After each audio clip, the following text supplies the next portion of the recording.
বন্ধুরা, স্ক্রিনে দেওয়া ছবিতে মই এবং কচু এ দুটি শব্দ থেকে একটি করে অক্ষর নিলে একটি মাছের নাম হবে। পারলে বলুন তো মাছটির নাম কি হবে?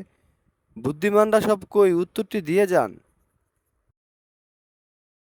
বন্ধুরা, স্ক্রিনে দেওয়া ছবিতে পেয়ারা এবং খেজুর এ দুটি শব্দ থেকে একটি ছেলের নাম হবে। পারলে বলুন তো ছেলেটির নাম কি হবে? যারা বলতে পারবে তারাই একমাত্র লিজেন্ড।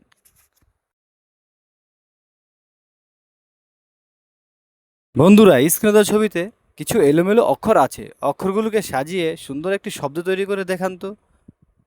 আমি জানি 99% মানুষ উত্তর দিতে পারবে না। আর যদি আপনি উত্তর দিতে পারেন, অবশ্যই আপনি লিজেন। বন্ধুরা, স্ক্রিনে দেওয়া ছবিতে হাঁস, পাখি এবং নিমকি তিনটি শব্দ থেকে একটি করে অক্ষর নিলে একটি রোগের নাম হবে। পারলে বলুন তো রোগটির নাম কি হবে? যারা বলতে পারবে তারাই লিজেন।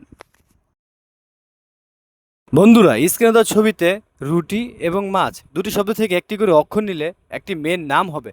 পারলে বলুন তো মেয়েটির নাম কি হবে? বুদ্ধিমানরা কই উত্তরটি দিয়ে যান।